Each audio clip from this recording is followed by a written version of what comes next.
I wonder if people like you and I and Pat and a lot of people are worried by Tonight with Trevor McDonald and Panorama. I always remember World in Action when I was a kid. It was after every Monday night. It would shock me. I'd think, oh my God, the world's going to win next Tuesday. The end of the world, you're right, yeah. So, and now with media being the way it is, one crime that may have got 2 or 3 minutes of airtime nationally back in the early 80s is now featured on every channel, just about, that carries a news program and news service. They investigate that. They, you know, after the crime's been done, they revisit, tell you who's been done and how they were done, and the crimes live longer, and there are so many more of them because there's more media out there. I think that's a fair point. What about this idea she's got, Mrs. Howe, though, that we go and do our show from the Square in Newport, which is a county town on the island, in a couple of weeks' time. We'll go down and actually see what is going on down there on a Tuesday. Well, I've had a couple of emails in here. One from Heidi Kane, who says, "Hi, Big Al and the Doc. I've heard there was trouble."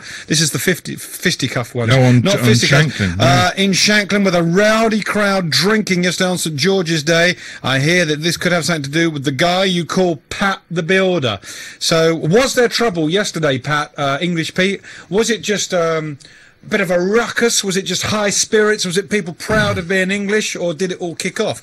01983822002. And I've got another one here from a lady by the name of Carol, which I want to read out in a moment. But have you got anything over there you want to say? No, not just at the moment. All right. So the ITV phone lines fiasco. It's not just GMTV, of course. SAGA louts and Pat the Builder yesterday. Was there trouble? All the lines are free now. If you want to give us a call, you can. Got some emails coming in. Listen to this one from Stoke-on-Trent. I love this.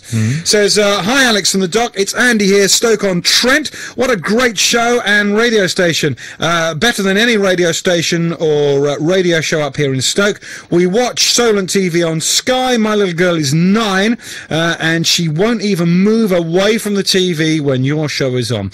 Take care and keep up the good work," says Andy in Stoke. Wow. Because who are the famous sons and daughters of Stoke?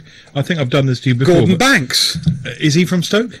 Well, he was goalie for Stoke, wasn't he? Well, Robbie Williams, he's from Stoke. Oh, yeah. And our old friend who made it big only because she, I think she worked at Radio Stoke and then met one of the presenters. Anthea Turner. Made it big was Anthea Turner. Yeah, she's from Stoke. Yeah.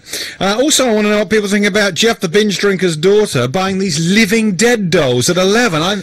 I'm sorry, Jeff. I like you. You're a great guy. You come on there, you sound very nice, but I think that's a little sick and morbid, and I would not want my kids becoming obsessed with that kind of stuff. There's one for you to read out. Someone not happy about what I said about Tim Blackman. It says, Big Al, is Mr. Holmes on a retainer as official apologist for Tim Blackman? Here's Mr. Holmes defending the indefensible. Defence, just don't wash. Okay, so we'll move on with more texts and more emails. People say we don't read out the awkward ones, and we do. If you send us an email and it slags our show off, or if it talks about something you think could be a little bit the thing I was saying about Tim Blackman was this: what is the difference what's the difference between what he's done, accepting compensation from friends of the man accused and now not convicted of the murder, Lucie Blackman murder? What's the difference between that and someone dying in a plane crash or being killed, or you know, in Britain we have the Criminal Injuries Compensation Board. You can, and people are paid substantial sums of money when their loved ones are victims of crime. So what's the difference? Here's the email from Carol. It says, "Hi, Big Al and the Doc. Great show, by the way. Listen every day, Monday to Friday. Always watch you on Solent TV. I heard you talking about SAGA louts. What about the people that go to the car boot sales? These people are professionals. The Doc was talking about professionals earlier. Sometimes I can't even unload the back of my car without these people actually opening the back doors as I'm at the hatchback, taking lampsteads and books, magazines, records and tapes off of the back seat, asking me how much I want for it. These people are animals. I'm thinking of giving up the car boot sales because of the car boot culture." Do you know, I've never been to a car boot sale. I'd love to. Is that typical of a car boot sale? Well, I ran a car boot sale once. Isle of Wight Radio did a thing called the Teddy Bears Picnic back in the early 1990s at Smallbrook Stadium. And one of the things was we were going to have a massive car boot sale. We had so much trouble with the people, the car booters there, arguing over positions and what time to get there. We said we'd never never do it again because they caused us so much trouble. Right. So thank you very much for that, Carol. So you can talk about car boots, you can talk about Jeff and his daughter and the Living Dead dolls. I don't even know why you can buy that kind of stuff. What's the matter with it? Why not? Kids like to shock their parents, so that's why they become I don't think gospel. You should encourage it. Scooby-Doo's is about as spooky as I want it in our house. Why is Pat the Builder, English Pete, and that all keeping stum about the big drink up yesterday? If there was a problem yesterday, I don't think they'll want to come on and air their dirty laundry in public. The GMTV phone lines and the SAGA louts. There's loads there. It's 1:45. All right, if you want to give us a call, you can. 01983 822 002. 01983 822 002. It's Big Al on the dot. We want to know, are there such things as SAGA louts out there? People who may get off of coaches and hurry their way into a theme park or maybe a tea room. I just wonder, with some, we still get so many coaches. I know this is controversial. I know Andy Sutton, the council leader, got in a lot of trouble last year saying we don't want coach tourists on the island because they don't contribute much, and then there was a big fuss about that. But I just wonder whether, and I've never been on a coach holiday except when I was 16 on a kind of overnight trip to Paris, that you got to Paris, spent the day there having travelled all night, the next night you were travelling overnight back. That's why it was cheap. But whether being on a coach just maybe makes you a bit more tense and aggressive anyway. Maybe. Hi, line one, who's this? Paul from Freshwater. Hello, Paul in Freshwater, how are you? Yeah, very good, thanks. What do you want to talk about? The council bringing in this new Isle of Wight system for the schools. Right, what system's this? There are so many systems. Well, basically, my main objection to it is the Year 9 going down to middle school. Oh, the confusion over Well, they won't be going down, they're not coming up, is that right? Well, depends which way you look at it, but yeah, they basically stay on the middle school for next year. So, hang on, where's your child at the moment? Well, I've got 4. Right, so which... Carisbrook, who really loves it there. Right. He's in year 10.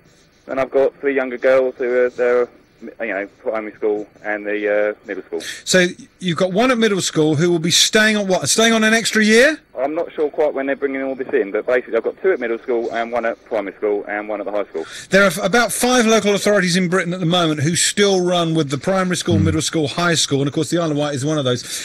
Did you go to middle school, Paul? I did a middle school, yeah, I did actually. On the Isle of Wight? No, I was brought up on mainland. Right, whereabouts did you go to middle school? Surrey, Guildford Way. See, I liked the middle school. I think the culture shock between primary school and high school would be a big one for children. I think the middle school was a nice bridge, personally, and I had a great time at middle school. Yeah, I haven't got a problem with the middle school as such. I just object to the hanging on to the year 9s for next year. But why is that? You're only 11 when you move. Is that right? Well, if you were doing a 2-tier system, yeah, you move up at 11 years old. Right. To secondary school. And how old do you move up at the moment from middle school to high school? 13, I think it is. 13, 14. Right. I mean, I taught for a while on the mainland, and I felt that it was a much better system when you're teaching in a 2-tier. But saying that, I think you can still operate a 3-tier system if you manage it a little better than we've got at the moment. Mm. I mean, the way I look at it, if we can give secondary schools year 8, so they're more in charge of that key stage 3. Yeah. Give middle schools the last year of primary school, so they're more in charge of their key stage 2 results.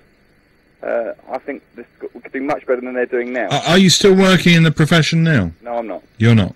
No, but I taught in a 2-tier system on the mainland, a 3-tier system here, and a system like the one they want to propose over in New Zealand, a little bit like that. So you've got 4 kids at school, you've been in the teaching profession, and even you don't know how it's going to affect your daughter. Well, I'm very worried about the system that they want to bring in. I All right. believe that no one's talking about it on the phone. Well, we'll take some more calls if people want to talk about it.